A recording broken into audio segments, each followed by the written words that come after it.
Hello बच्चे, कैसे हैं आप लोग। बच्चे, आज के इस वीडियो में जो भी प्रश्न है बहुत ही महत्वपूर्ण प्रश्न है। ये वीडियो हर एक विद्यार्थी को देखना चाहिए जो इस बार बोर्ड एग्जाम को देने जा रहा है। पहला प्रश्न है, यदि एक द्विघातीय बहुपद के x square plus 3x plus के का एक शून्यक 2 है तो के का मान ज्ञात करना है। अच्छा, जरा ध्यान दीजिए, जब शून्यक की बात करें, शून्यक का मतलब है हमारा यक्स, यक्स का मान, इसका मतलब है क्या है, हमारे पास 2 है।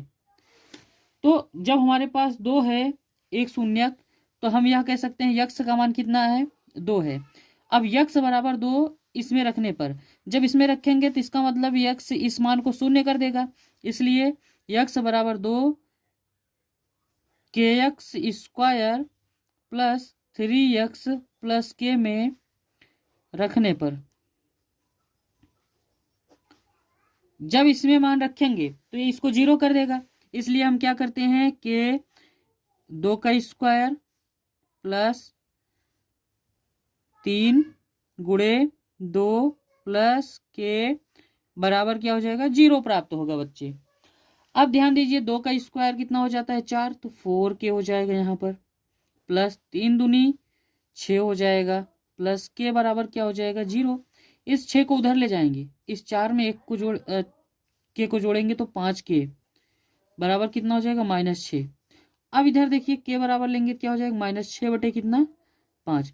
तो आपका राइट आंसर क्या हो जाएगा विद्यार्थियों, 6/5।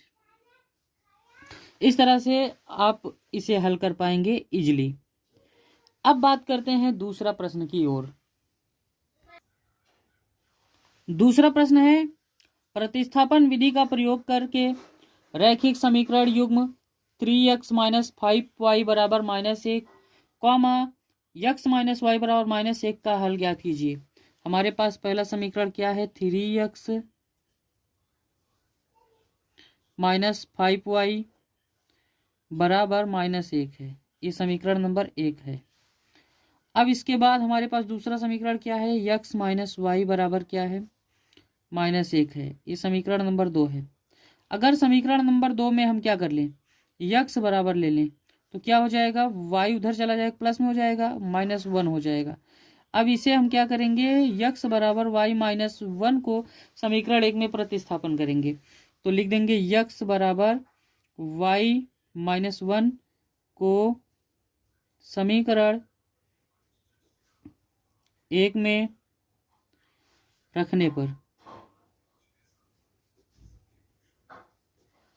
तो रख लेते हैं बच्चे, तो क्या हो जाएगा, y के स्थान पर क्या रखेंगे, यक्स के स्थान पर y - 1 रखेंगे, तो जहां हमें यक्स है वहीं पर y - 1 रख देना है, -5y है बराबर -1 है, रख दिए। 3 का गुणा y में करेंगे 3y, 3 का गुणा 1 में करेंगे -3, -5y बराबर आपका क्या है, 1 है माइनस में। अब -3 को उधर ले जाएंगे, 5 में से 3 को घटाएंगे तो जाएगा -2y बराबर, और इधर जब हम इस को 3 को इधर लाएंगे तो क्या हो जाएगा, -1 प्लस 3 हो जाएगा, क्योंकि इधर 3 किस में है, माइनस में है। अब इसमें देखिएगा -2 बराबर क्या हो जाएगा, 2, 3 में से 1 गया, कितना बचेगा, 2 बचेगा। अब अगर हम y बराबर लें तो क्या हो जाएगा, y बराबर 2 बटे में -2, 2 से 2 कट गया, तो y बराबर कितना बचेगा, -1 बचेगा। y का मान तो -1 आ गया। अब ध्यान देना है, y बराबर -1 रखने पर, किसमें, समीकरण 2 में रखने पर, किसी में भी रख सकते हैं आप, पहले में भी रख सकते हैं, दूसरे में भी रख सकते हैं, मैं दूसरे में रख दे रहा हूं, रखने पर रख देते हैं, तो क्या हो जाएगा,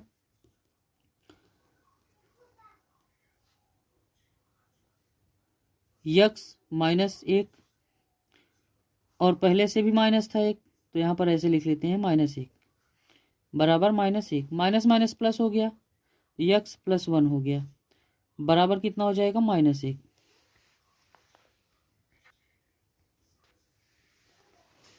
अब यहाँ पर देखिए, एक इधर है, उधर जाएगा तो क्या हो जाएगा, यक्स बराबर -1 हो जाएगा, तो यक्स बराबर -1 में -1 जुड़ गया, -2 हो गया, तो यक्स का मान कितना आया, -2, वाई का मान कितना आया, -1, -2 को -1 इसका हल हो गया।